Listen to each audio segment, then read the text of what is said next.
Well, hey there, guys. Thanks for tuning in. Welcome to the studio. You found us. How magnificent is that? You are tuned right into the Hidden Entrepreneur Show. I am your host, Josh Carey. Let me ask you this. Do you ever find yourself tired, overworked, or burned out? Now, obviously, that's a trick question, of course, because we all feel that way one time or another during our days or our weeks or what turn into all of our careers or, dare I say, most of our lives. I've been there personally plenty of times and have spent years consistently in that space, tired, unmotivated, confused, and concerned about my future, my well-being, and surely the future and well-being of my family, the very people who look to me and rely on me.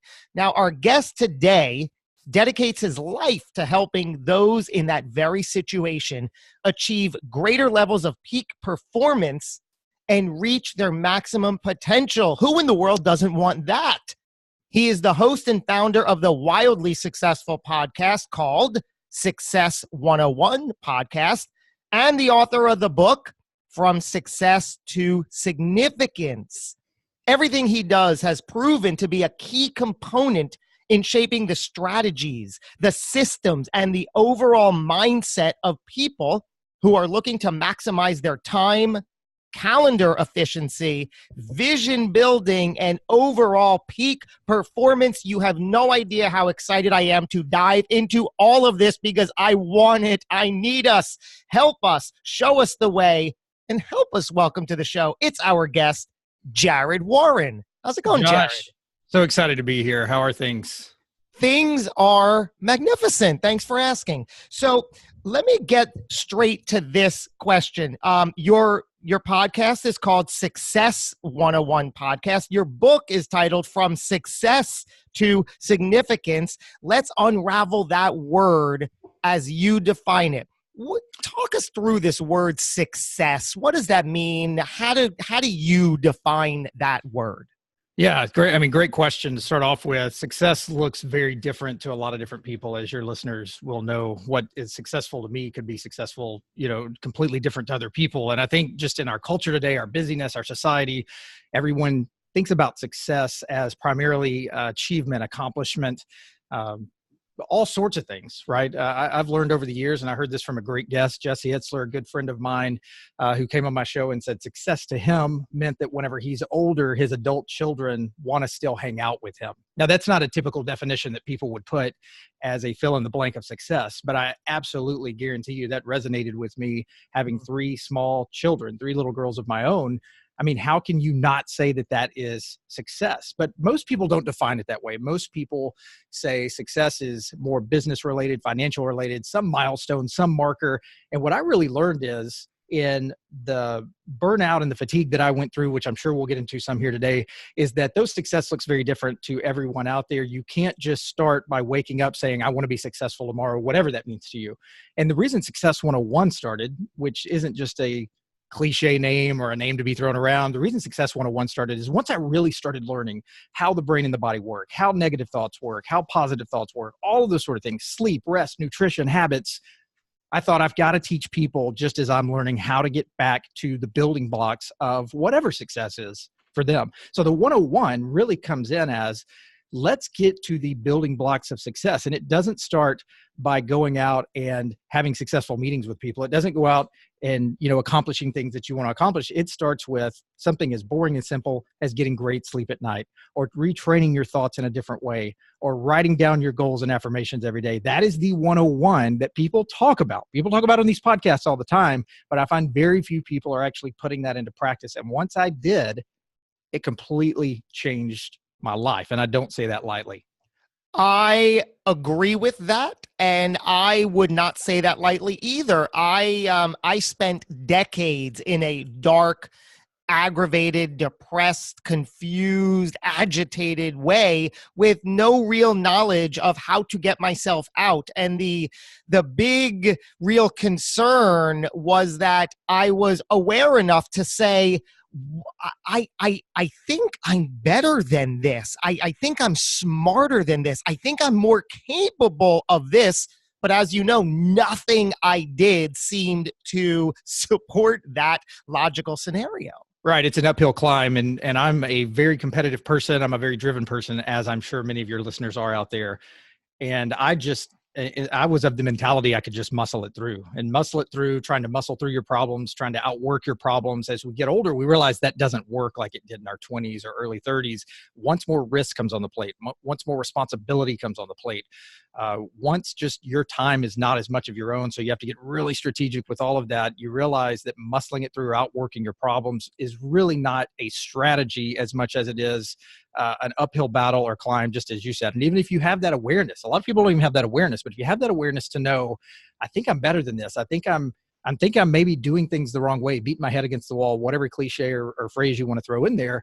How do you change that? You don't just wake up tomorrow and say, okay, I'm better than this, so I'm just going to start doing better tomorrow. It is strategy. It is a life by design, not by default.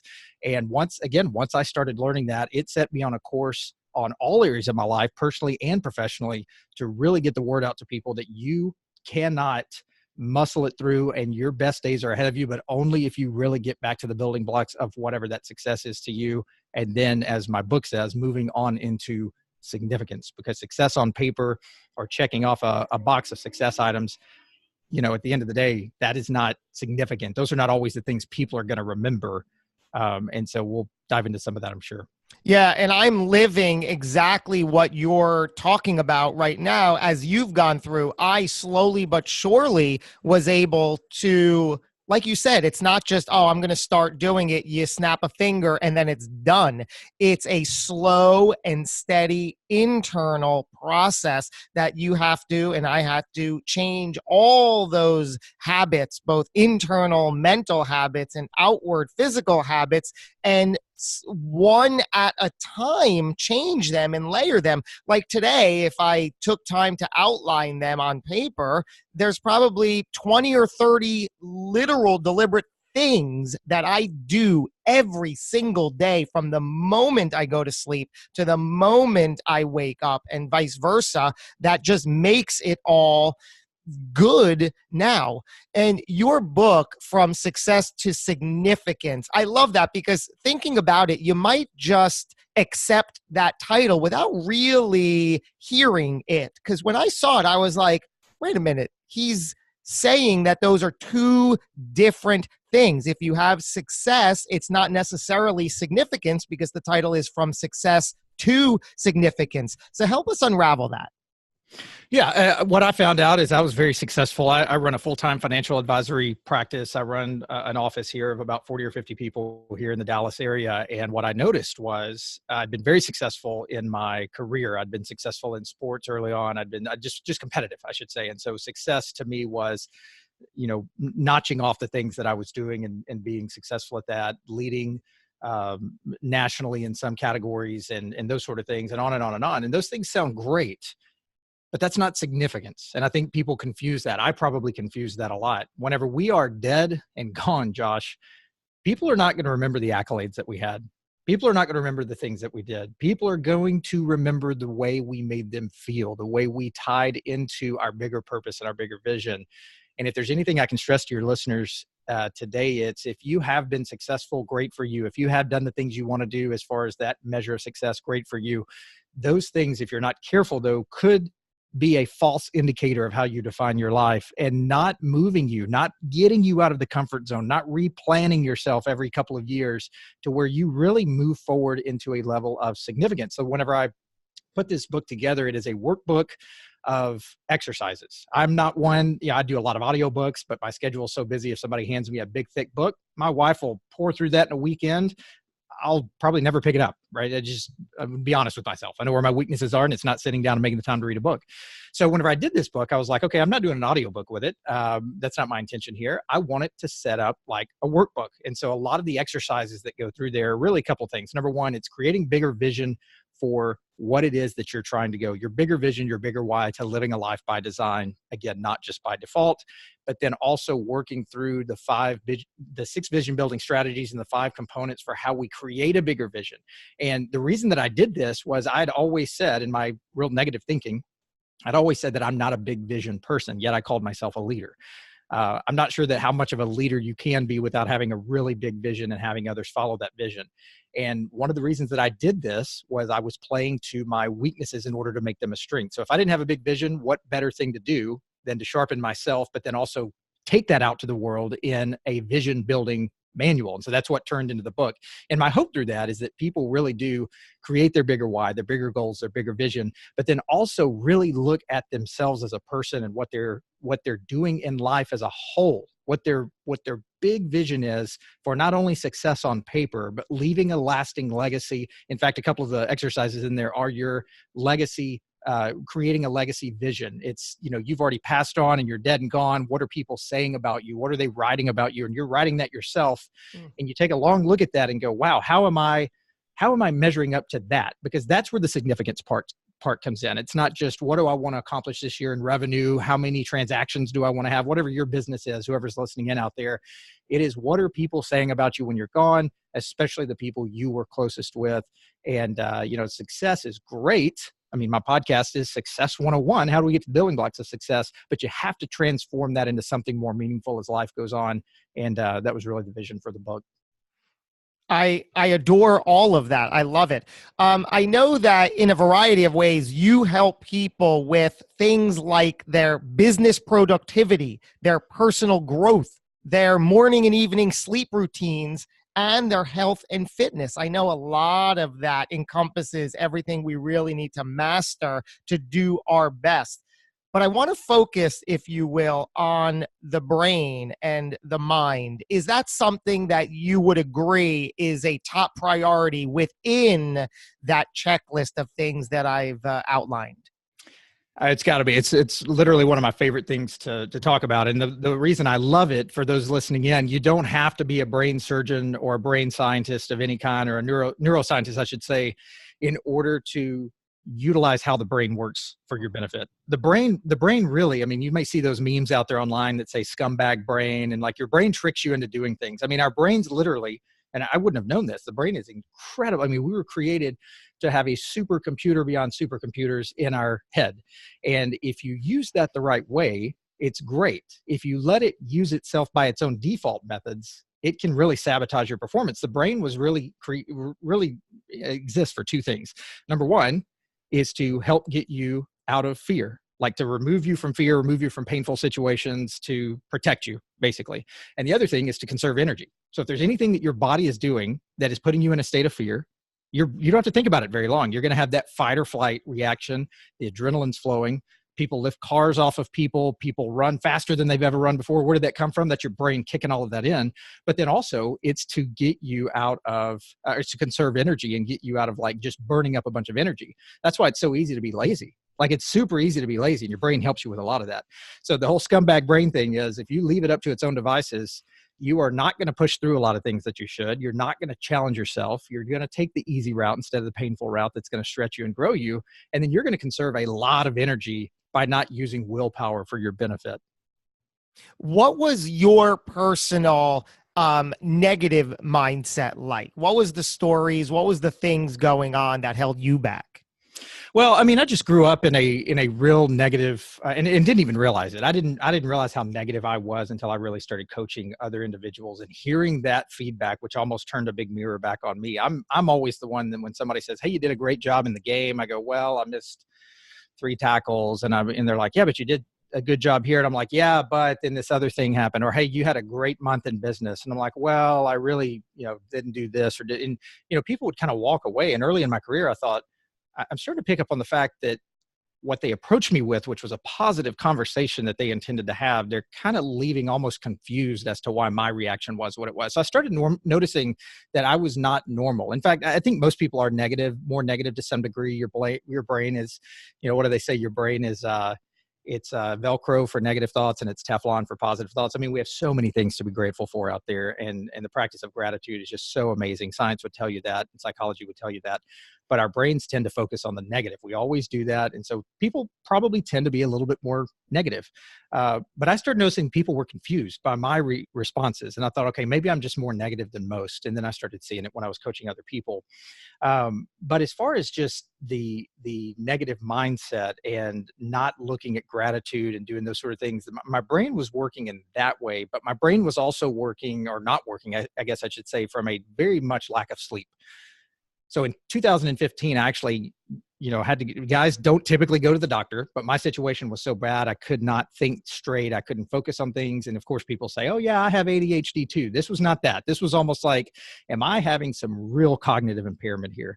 Went and saw a top neurologist here in Dallas, and he ran me through a bunch of tests. And long story short, he said, hey, you need to get more sleep. So on a 10-day rolling average, which is how he had me track my sleep, which I would encourage your listeners, if you're trying to really track your sleep, there's some apps out there I can recommend. But if you look at your sleep or your time in bed on a 10-day rolling average, that's the best way to track it rather than night by night. But on my first 10-day rolling average that I tracked, Josh, I was at 4 hours and 3 minutes of sleep over a 10-day average 10-day period. And, people say, well, did you try melatonin? Did you try? And I'm like, no. I didn't have trouble going to sleep. I just set my alarm really early every morning after staying up late at night thinking I had to work on other things. So I was forcing myself not to stay in bed for very long. And in your 20s, maybe that works. Through college, maybe that works. If you're doing something really harmful like popping tons of Adderall or amphetamines or just pounding caffeine, maybe that works for a little while, but you're going to have some degeneration of your neurocognitive abilities and functions that cannot stay that way over time. Sleep is incredibly important, and so much more studies are coming out on that. And I had to fight it. I'm a go type of person, just as I assume you are. And so that was not an easy one for me until I hit my rock bottom and realized I'm a pretty negative person. I'm a pretty poor leader from a thought process, and I'm not even getting enough sleep to give myself a fighting chance each day. And I'm pretty much becoming horrible to everyone around me.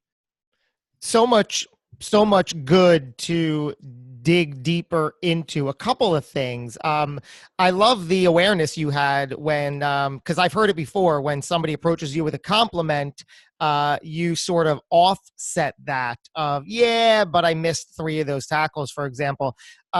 Looking back, whether it's a few years or many years to early on in your life, how and where do you think that came from? I guess not to say my dad. I mean, my dad's a pretty negative person. I don't think he realized it either. And the reason I say I hesitate to say that, I really do think that's where I'm a byproduct of that. We're all a byproduct of our situation. But I'm all about taking more ownership for myself these days. So I do think that's where it came from. But at the same time, I hesitate saying it because I don't want anyone to think that I'm using that or was using that as an excuse. Mm-hmm. You are in control every day of what you do, and you cannot blame your circumstances. You can't blame your parents. You can't blame, he was doing the best that he knew to do. But, when you hear that enough, that's where you live. You live in that black and white world. And so I just didn't have enough awareness of it to know that I was doing it in order to change it. So mm-hmm. that's when it all changed, is whenever I took ownership of it and realized what I needed to do. Absolutely brilliant words, where it's not saying it's okay to acknowledge where it might have come from, but it's not okay, as you said, to then use that as, well, then there's nothing I can do about it. Once you do acknowledge the responsibility, the onus is for you to take that power back and to say, my goodness, I see that now, move on and change it, as you did. Yeah, it reminds me of a story I heard. I don't even remember where I heard this, and I may butcher it, but it's going to be a little bit close. But this story, you may have heard it, Josh. There's 2 brothers. There's, twin brothers, whatever. And their dad's an alcoholic. He's abusive. Life is in ruins, and that's all they know. And so they grow up and they start getting out on their own. And you kind of fast forward the tape, and you see one of them as a homeless guy on the street. And someone interviews him saying, how did you get here, man? Like, what happened? He's like, well, my dad's an alcoholic. I'm a byproduct of what I know. What else would I be doing? Almost as if this is the choice. I mean, this is the only choice I have. They go to the other brother. He's a successful entrepreneur. He's got a successful family, fill in the blank, whatever. And they say, hey, how did you get to this point? And he said, my dad was an alcoholic and abusive. His life was in shambles. what else would I be doing right now? And the whole point of that is you can take that either way you want to, but looking at the same situation as either I'm a byproduct of that, or I recognize it for what it is, and I'm going to go do something different.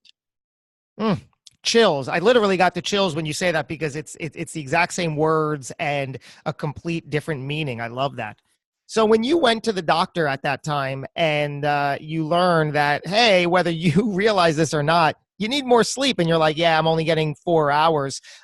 You said that you were staying up way late, getting up way early.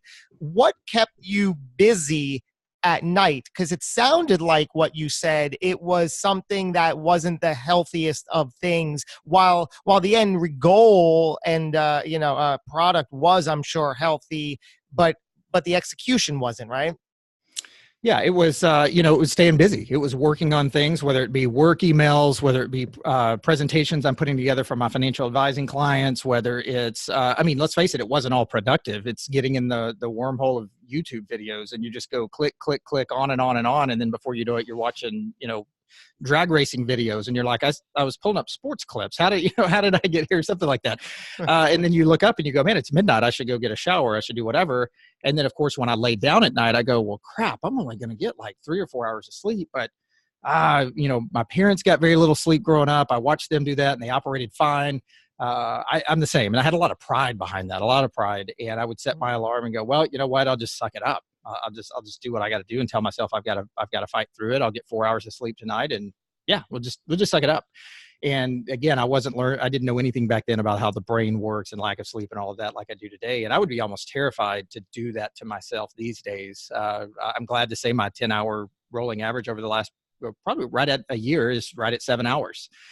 Some nights I get way more, but it's also the other things. And if you don't mind, let's dive into kind of the evening routine. So many people talk about a morning routine, and not to detract from that at all. The morning routine is important for most people because it's how they get their day started. It's how they get out of the gate running. And that is so important.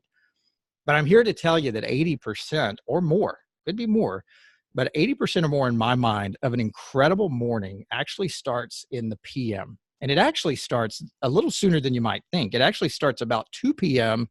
the day before. And so many of your listeners and mine are probably out there just like I do. They pound caffeine, they drink caffeine, whatever. Caffeine has a half-life on it. And for the average person out there, it's about 6 hours. So 6 to 7 hours typically. So, normally if you have a cup of coffee at 5 p.m., before you end your day, just to power through the last hour of work before you go home and fight traffic, and you need that little pick-me-up so you can be good, quote unquote, once you get in with your family. Or I just heard all these stories.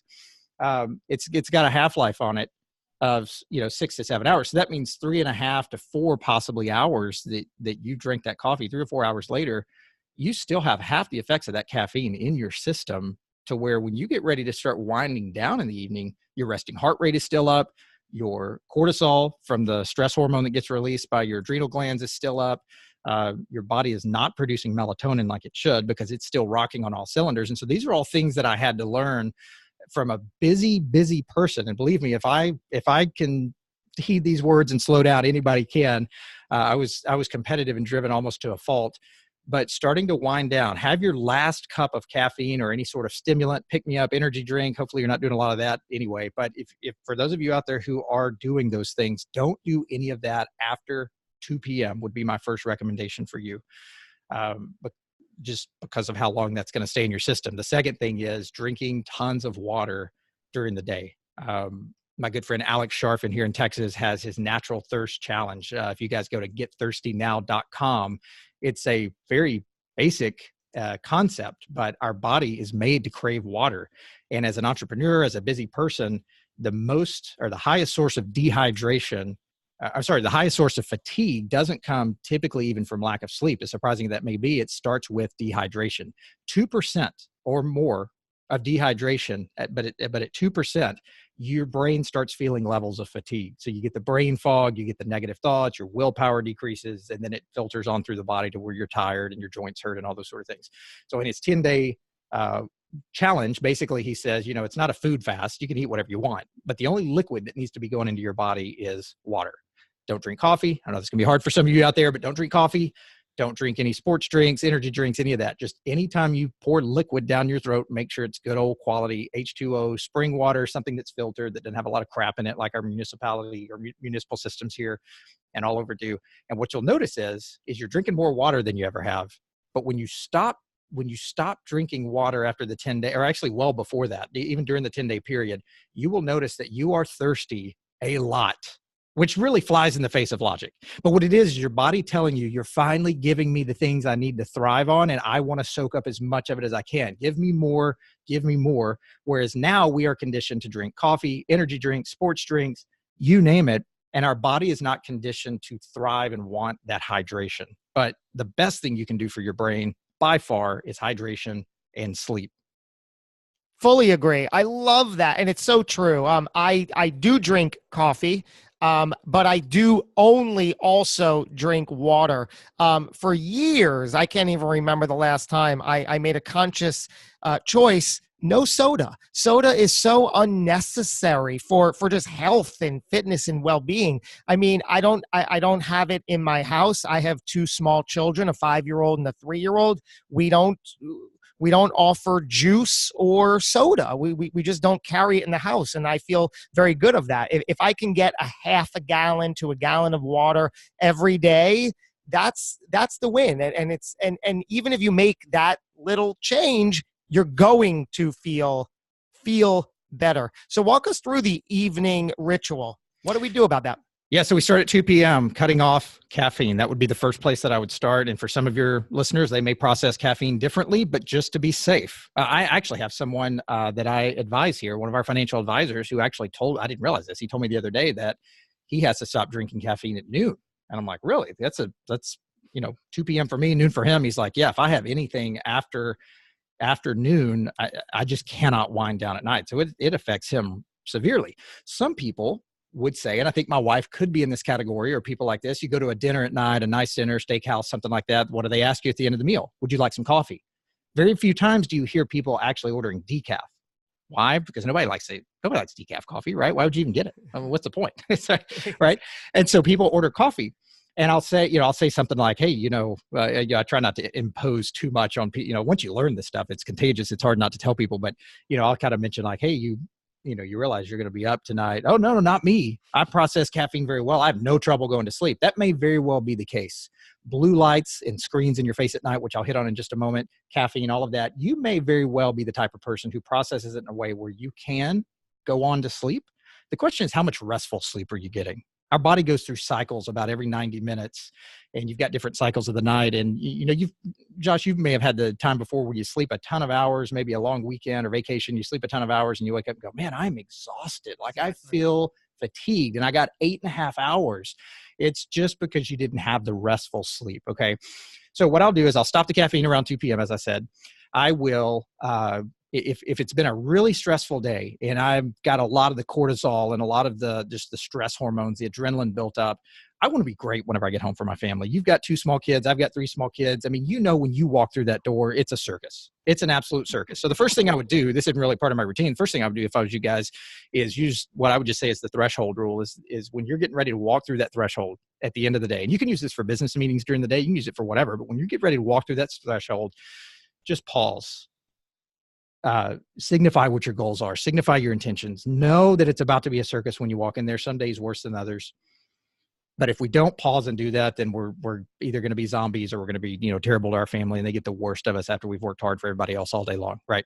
So what I will do though is if the stressors are up high is I will take, by the way, I'll just go ahead and say it now. Josh, you and I are no doctors. We're not giving medical advice. There's no, I'm not writing a prescription for anyone here. So just take that for what it's worth.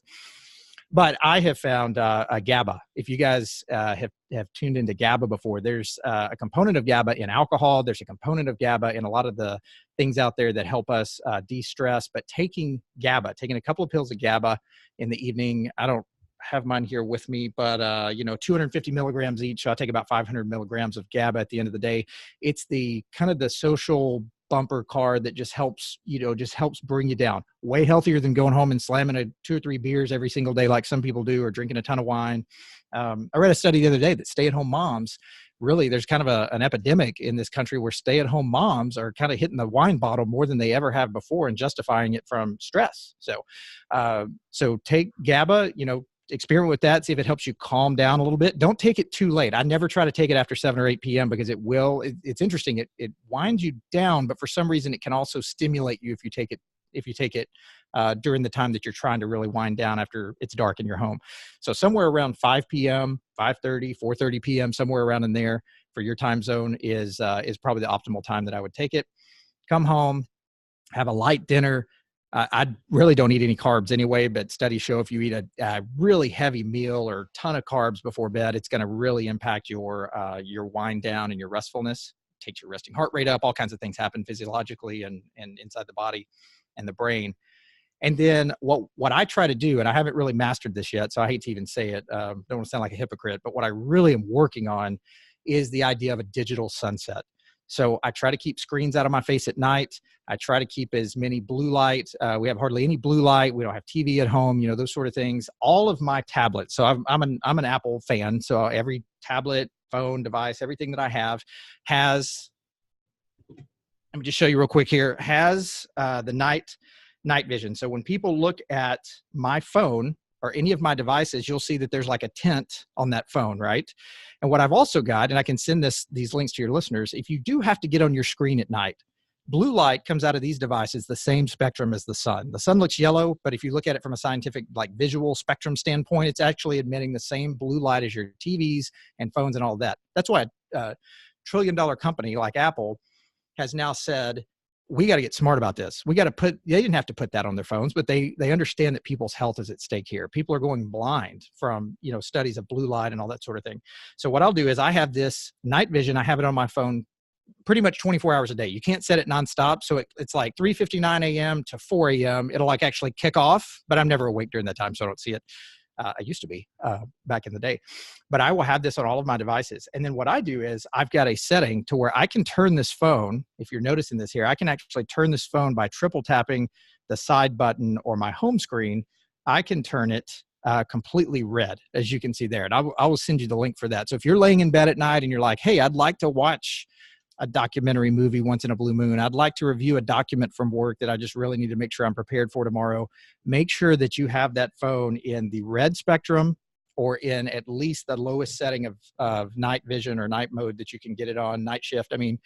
And that's going to keep all that blue light out. That blue light keeps melatonin from producing in your brain. And when we've got the sun in our eyes, that's why the sun's really good in the mornings for the morning routine, is get out, get some sun on you, get that cortisol built up, the melatonin wound down, and at night you want to do the exact opposite. So keep the blue lights out of your eyes, keep the TVs out of your eyes.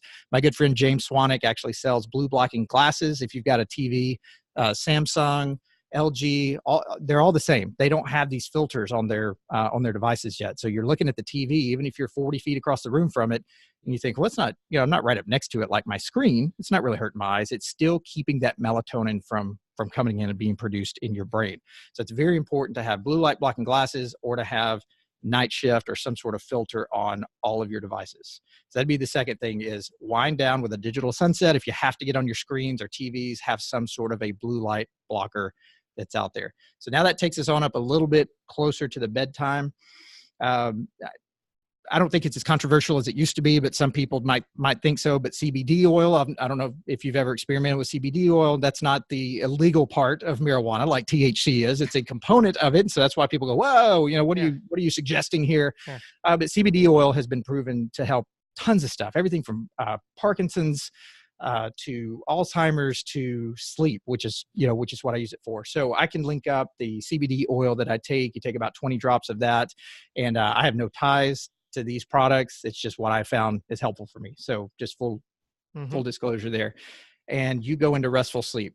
Here's where it gets a little bit weird, and I might lose some of your audience, but just hold on with me here. Like, go for it. Just bear with me here. So I read a book that really changed my perspective on not only sleep, but how we breathe during sleep, called The Oxygen Advantage by my good friend Patrick McEwen. And if you go over to my podcast, Success 101 podcast, or you just Google Patrick McEwen or The Oxygen Advantage and Jarrod Warren, we've got a 2-part series over there where I read his book. And as soon as I was done or halfway through it, I was like, I got to get this guy on my show. What he goes through is talking about in athletic events, Olympic events, sporting events, professional events, all of that, how oxygen is so crucial, which like, yeah, for sure. We know that, right? But how oxygen works and how breathing through your nose is so different than breathing through your mouth, which most of us do. You've heard the phrase mouth breather before, and everybody does that. So what he suggested, and again, go get the book. Don't knock it till you try it type thing. But he said, if you want to sleep with your mouth closed at night, number one, you're going to eliminate so much dehydration from just breathing through your mouth like most of us do in the middle of the night. You're also going to breathe in and create tons of nitric oxide that your mouth doesn't create. There's a ton of benefits for your brain and restful sleep around nitric oxide. And just the way your nose holes are so much smaller than your mouth, there's a reason for that. So what he suggested, and what I've done now for probably about 18 to 20 months maybe, is to tape my mouth shut at night, every night whenever I fall asleep, which I'm sure my wife loves whenever I tape my mouth shut. We're like, why didn't you do this earlier? But it was crazy. And if somebody had just told me that without any research, I would have thought, this dude's nuts. Like, get out of here. Like, I don't know who I'm following, but it's not you, type thing. But reading through the book, there's so much scientific evidence to why you want to breathe through your nose at night. And you're not going to do it on your own. You're not going to close your mouth and go, well, I'll just make sure my mouth's closed when I go to sleep. So you tape your mouth with 3M micropore surgical tape. And for me, I've got a very extremely bad deviated septum in my nose. I broke my nose twice when I was playing basketball when I was younger, and it's just all jacked up in there. So if I close my mouth completely off, I'll almost suffocate at night if I get in the wrong position. So I use these Mute, it's called, and you can get it on Amazon, Mute nose spacers by a company called Rhinomed. Just type in Mute nose spacers and they'll come up. But I just pop those things up there. It's kind of like a the strips, the Breathe Right strips that you put on your nose. It's kind of like that on steroids because it goes up into your nose and just opens your nose wide open. So I breathe deeply through my gut instead of my chest. I produce a ton of nitric oxide at night. I eliminate a ton of dehydration that was occurring before, and it fuels my brain. There's a process that goes on in your brain. I can't think of the name of it right now, but it's basically like, like a janitor coming in and doing just a deep clean on your brain. That's the chemicals that roll around your brain. And if you're not getting the nitric oxide, the deep sleep, the dehydration, if all of that's going on, you're going to either cut that process short or it's not going to drop into the mind cleaning state that our brain naturally goes through. And you really, over time, you build up a lot of residue and fatigue and neurodegeneration of your brain and cells and all of that. So all of this to say, I know for some of you, if you've never heard that, some of you may be doing that already. It's becoming more widely known, but I know that may just seem a little bit out there, but if you're someone who says, I don't sleep a lot, I'm in a performance-based business every day, I've got to be on for my family and on for my business and on for my clients. And man, what I'm doing right now just ain't cutting it. Even if I'm getting 6, 7, 8 hours of sleep a night, I would really encourage you. This is drastic, guys. Really, I don't use words lightly. This is a life or death situation because you are cutting tons of your years short on your life and your relationships by not getting super good rest. So I'll pop all that into my nose, my mouth, typically have some sort of white noise on at night. I want to sleep with it really cold. Science tells you that if you sleep around somewhere optimally around 68 to 64 degrees in your home, you're just going to get much deeper of a restful sleep, even if you're under the covers or whatever. But yeah, those are the things that I do. And really the key, as you can hear here, is finding what works for you, because not everything that works for me is what works for you, except for taping your mouth shut and having no spacers in your nose. Because that's everybody. Like building that nitric oxide and how your body drops into deeper rest, that is for everybody. Caffeine may affect people differently. Screens may affect people differently, but you just want to make sure that you are going to the extreme and then testing what works and really just getting an incredible night's sleep. Genius on so many levels. We're going to link to all of those things in the show notes. Today, what time do you go to sleep and get up these days? Normally, I am trying to get wound down, even if I'm not in bed with head on pillow. I am doing a lot of the things I'm telling you, and I am ready, physically ready, in a position to go to bed at least by 10 or 10:30. Now, I'm human, right? I even with the lessons that I've learned, I don't always nail that perfectly. I still get, I still say, I'm going to review this document. Let me throw my phone into blood red mode here and kind of look over it real quick. And then I go and answer, 4 or 5 emails. That's rare. I don't do that a lot, but I'll go, man, that's so dumb. Why did I do that? But don't beat yourself up over it. Learn from it and just make sure you're not doing it again. Or maybe we have a late movie night. Like tonight, my kids are little. They've been wanting to watch ET for a long time. I don't know where this came from. So tonight we're going to go, yeah, who knows? They want to watch ET. So I'm like, okay, we're going to go rent ET. I might be up a little bit later tonight watching a movie night or doing whatever and then talking to my wife. But I'll make sure that since it's a weekend, I'll set my alarm for the amount of time I need to get about 8 hours of sleep. And because I'm doing all the other stuff that I'm doing, really helps on those nights where I do get in bed a little bit later and I have to shave it off a little bit, maybe 6 hours every now and then. I'm still dropping into those super restful states to help overcompensate for some of that. So I'm getting up, I get up early. I hit the ground running each morning, but the most important thing is just making sure that you're setting your alarm to get the right amount of sleep, no matter what time you go to bed. Right, whatever that is for you. And also something I've learned fairly recently is forget that snooze button, right? When your alarm goes off, get up. And that also almost sounds counterproductive. It's like, no, 10 more minutes would be so beneficial. No.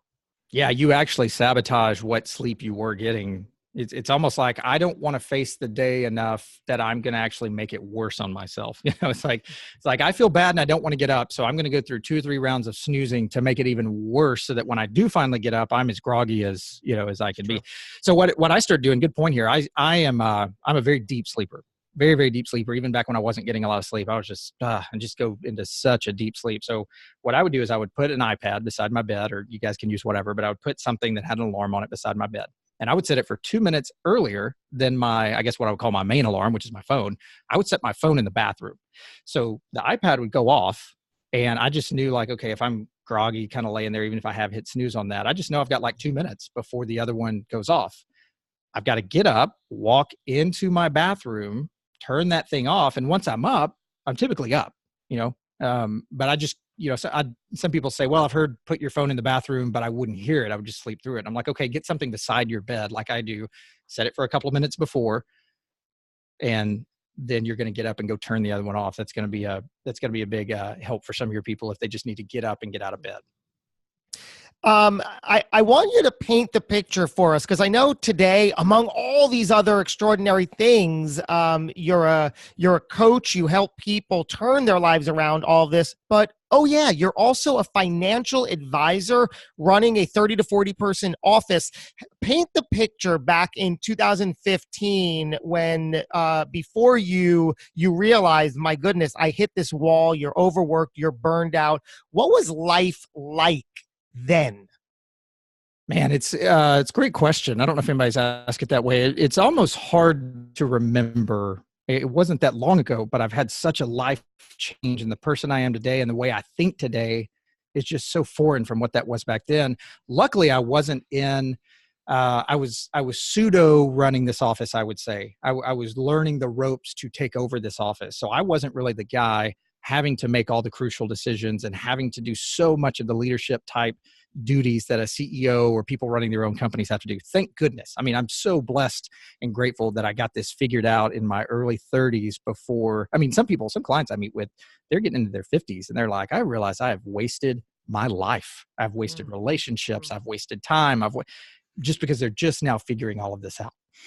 So I'm so grateful for that. But it was, again, just for the sake of the podcast, because I know we have a limited amount of time here, it was just very, very non-emotional in relationships, which I still struggle with today. Like, you can be a great leader and be emotional in relationships. I'm beginning to learn, even if you're not an emotionally driven person naturally, you just have to be mindful of it. You have to be mindful of what people need. And even if it's not like, I'm not a warm, touchy-feely, type of person like some people out there are. So I have to really work to overcompensate and really dig deep as to what people need.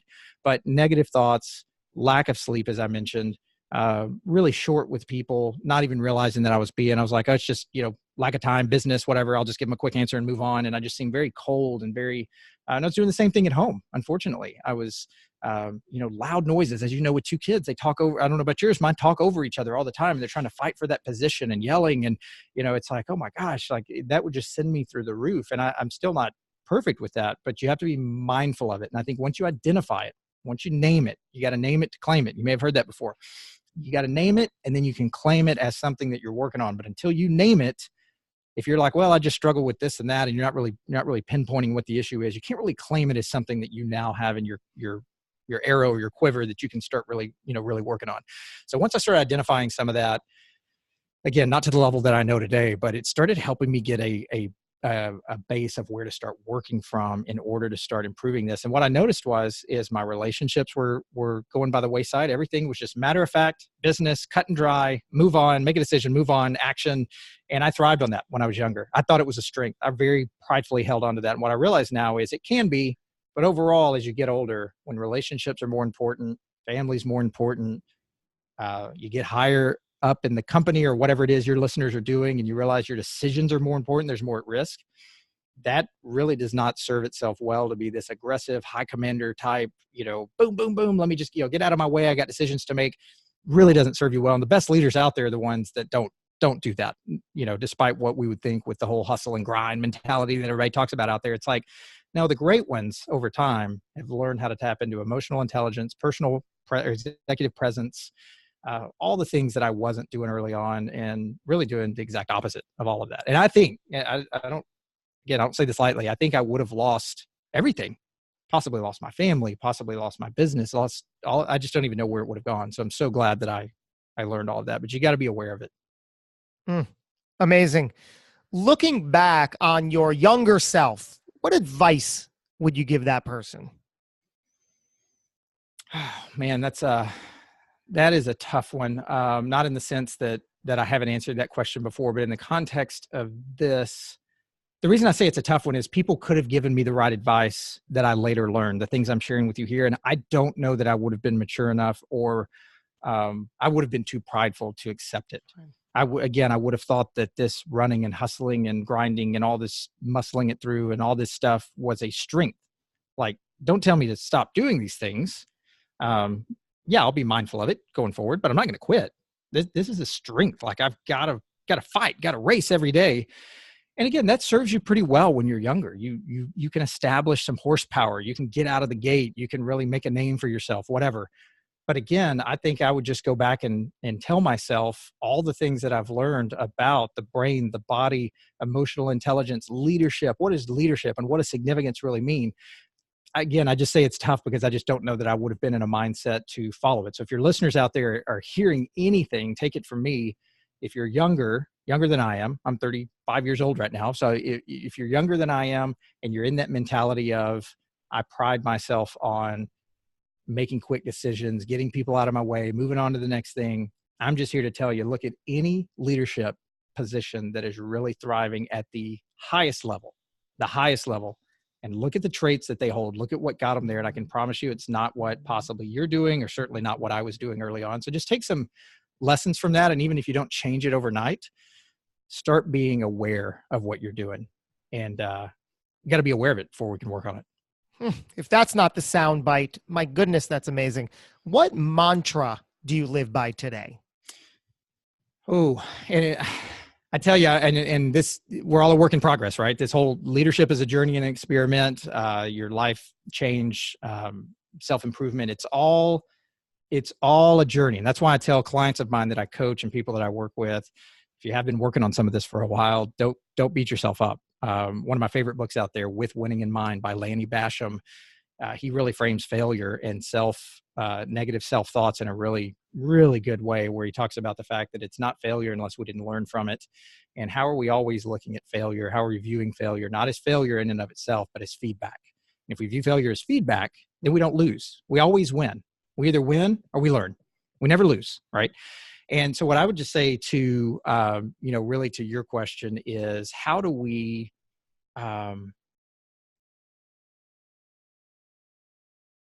reframe the question for me one more time, because I had a path that I wanted to go there, but I just want to make sure I'm giving your listeners exactly what they need to tie into this. What mantra do you live by today? And that's, I guess, what I'm asking is in all areas of life that we've been talking about, not just the business aspect. Correct. Right. Okay. So again, this is the part that I'm not great at, just because my emotional, just the way I'm wired is something that's not an excuse, but it's something I have to be mindful of and work on. If I'm not as touchy-feely, if I'm not as, emotional, again, the great leaders are the ones that really attract people to follow them. And they do that by tapping into them emotionally. So the mantra that I live by and that I strive to learn and improve every day is around that significance model. And the fact that as I get higher in leadership, or as I take on more responsibilities, my actions and my grinding and my work and my achievements actually become less significant. And what really matters is, how am I lifting others up? How am I pouring into others? How am I making them feel? How am I leaving a legacy, way out later in life about what they are doing? Whereas earlier in my career, it was about, what can I go accomplish today? And there's still some of that as a leader of organization. What am I doing to help the firm, and what am I doing to help? But it's more about we, and it's more about they in my mind.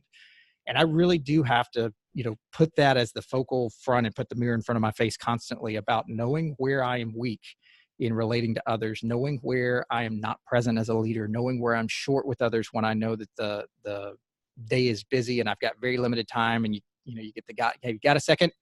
Are you free for a second? And everything within me wants to say no, but you got to give them, to some degree, you got to give them a little bit of that time, or say, hey, I love you. Come back at such and such time if you're free. I wasn't even willing to do that earlier in my career. So it's more about, the mantra is more about service to others, gratitude, serving others, accomplishments through them, building them up, not so much of the, what can I go out and just, manhandle today? Because that really helped create some success, quote unquote.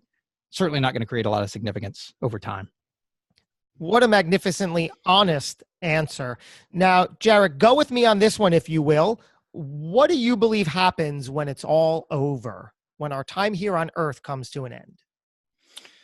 Well, I do believe in a creator. I believe in God. I believe you can look around and you can see just in creation. And I was actually having a meeting with someone just this morning. I'm not making this up for the purpose of the podcast. Just this morning at 6:30 a.m., I met with somebody, and we talked about this exact same subject of how complex creation is. And even he gave the example, even the 3 little tiny bones in your ear, that, my belief, you may have some people that disagree here. I may lose some of your listeners. My belief is that didn't come from pond scum millions of years ago sitting at the bottom of a lake somewhere, right? I do believe in evolution and how things have changed and evolved over time, but I think it's through creation. That's my personal belief.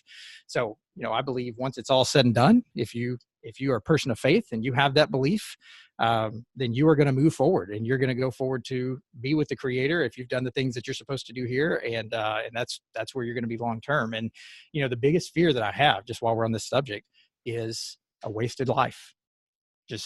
I see so many people that I'm working with on their retirement planning, or their, planning after work, and they just, you just see it in their eyes and in their mind, is that there's a sense of longing of, what could I have done differently? What could I have done better whenever I was younger? And a sense of a wasted life, and the impact that I'm making here on this earth. Again, back to that significance is, to me, that's what really, I was about to say haunts me. That's not the right word to use, but you get what I'm saying. That's what really kind of hangs over me, is, what am I doing to leave an impact so that I can live the way I need to today, and then on into, after I'm gone, what impact I left. I got to tell you, I can certainly relate to that. My, perhaps you can relate and others can relate too. My 2 children coming into this world, not from day one immediately, but after a couple of years. Now, like I said, my daughter's 5, my son is 3, amazing, incredible, my everything, to the point that, like you said, I have since gotten my act together, changed all those negative things that I needed to, because I'm looking at them and saying, look how they're looking at me when I'm not the best that I could be or want to be for them. And now I live very consciously and deliberately every one of my moments to say, if this should be the last moment I have on earth, I need it to be good. I need it to be something that I can go on with pride from. And that kind of thing keeps me going. I never want to find myself in a situation where, if the unthinkable should happen, that's my last moment. So having that mindset really helps me funnel things properly. Yeah. And just to that point, I know it's on topic, a little off, but with your kids, I mean, both of us have young children. So I speak to people in my business and in my coaching and all of that are well older than you and I both, whose kids are older. Right now we're their heroes. And I'm sure your listeners have young kids will relate to this. We are their heroes. They can't get enough of us. They love it when we come home. They hate it when we leave. And I've just heard from so many people how quickly your children, if especially if you are living in a toxic environment with your spouse, or living in a toxic environment just in your way you relate to people or to your children or to just life in general, especially someone like me that's not as emotionally, touchy feely, whatever. It's amazing how many people have told me how quickly those children start detaching from you, to where, Dad, don't hug me at school anymore. Dad, I'm going to go hang out with my friends. Dad, I'm doing something, I'll be back later. And it's all about them. And eventually that's going to happen. We've got to learn to let them go. But I don't want that to happen as so quickly because of my efforts, that I was polarizing to the point that I was coming home mad, stressed out every day, not getting good sleep, not treating everyone well, those sort of things. There you go. We're saying the same thing. I will leave you with this final question. Jarrod Warren, how would you like to be remembered? Just for the sake of time here, it all is going to come down to a simplistic answer, and that is giving. That is, and I know that's very broad, right? If we had another hour, I could go into it more, but just giving of my time, giving of my efforts, giving of my emotions, giving of again, when you asked me about my mantra, it was more about others focused now, not self-focused. And while that's not always perfect, and I'm selfish just like anybody else out there, again, being mindful of it is key. And so again, I can't stress to your listeners enough, the things that you're doing each day that feel good from a self-achievement or self-preservation standpoint. I'm not saying don't do those things. I'm just saying if that's the only thing you care about, again, just through my path, we better learn really quickly what matters in life, especially if you're going to be in a leadership standpoint, or if you're going to have strong relationships. And if you talk to older people, what do they say is most important? Those who are close to you and those that you're striving to impact. You hear some version of that, not 20 years ago, I sold my company and that's still been the greatest thing I think about every day. No, nobody cares about that. Nobody cares. None of my kids, your kids, they're not going to care what accomplishments we had. They, to some degree, but I would just say, just giving. That's how I want to be remembered. And for so much of my life, I've not lived that way. And I'm just really excited for the next however long I have here on this earth, 30 plus years, whatever, to really work toward that constantly. And then learning from when I do fail, learning how that's actually feedback, and here's how we need to improve that and change that. My goodness, there is so much here. I'm starting to think back on what we covered. I'm looking at my notes here, and there is thank you, Jarrod. There is so much here, so much good that just hits nicely home. Thank you for showing up, for opening up, and for being you today. Well, and I always look at it and I go, man, after what I've learned and how it's changed my life, how absolutely selfish would I be if I didn't make the time to pour back into other people? So my hope for your listeners is that they took something away from this, even if they thought it's weird to tape your mouth shut at night, or whatever. I hope there's a nugget that somebody took away. And that's how I really have to just I'll end with this. For so long, I thought, knowledge is power, knowledge is power, knowledge is power. We've heard that our whole life. I'm the guy that's always had an earbud in his ear with a podcast or an audiobook on 1 or 2 times speed. I'm a guy that in meetings has the email pulled up in the background. And I'm constantly working away, not present. Back to that leadership presence. Now, you look at podcasts. There's so many great podcasts out there that people can tune into. Yours, mine, tons of others. But how much are we contributing to, even in the good stuff, noise that's out there? And so what I would tell your listeners, and what I tell people nowadays, is knowledge in our busy social society today is not so much power as much as it is noise. When was the last time you took an audiobook and listened to it and actually journaled out the points that you're hearing? Go, oh, that's a good point. That's a good point. That's a good point. 3 days later, you don't even remember what the points were. Take the time, like they did back in the old days, when you maybe you were wealthy enough to buy 1 book a year or whatever, right? And you literally read it 3 times because that's all you had, and you made notes about it. That's learning, right? So I'm becoming more minimalist, more essentialist, whatever you want to call that, where just decluttering the noise in life, especially in the evenings. So that's what we talked about, and really learning from each one of those. If your listeners want to learn more about the morning and evening routines, the resources, the tools that I use, they can go to my website. I've got a page for that. It's not the Success 101 podcast. It's just success101podcast.com/resources. And I'm always updating that list on testing and training and things that I've got going on. And you better believe once I find something that works, it'll go in that list. And if I find that it's not working for any reason, or there's more data out or something better in the future, I will remove it from that list. But it's typically updated with all my tools and resources. And then if you guys want to dive even further into some of the things that I mentioned on the morning and evening routine, my episode 170, I believe this is right, episode 173 and 174. So success101podcast.com/173 and 174. That'll take you through both my morning and evening routines. Some of the stuff we talked about here today, but it goes a little bit further into maybe more things that will appeal to you guys, where you're not just getting like just a quick hit of it right here on this show for the lack of time that we have. Well, there you go. I'm just overwhelmed with excitement and gratitude for all of this. We're going to link to all of this. We'll make certain of that. Again, thank you, Jarrod. Thank you, everybody, for tuning in. Like was noted, if you got something out of this, don't just keep it to yourself. Put it into motion. Take some form of action and continue to do the good work. We're going to have another episode close behind. Until we do, thank you for tuning in. Go get 'em.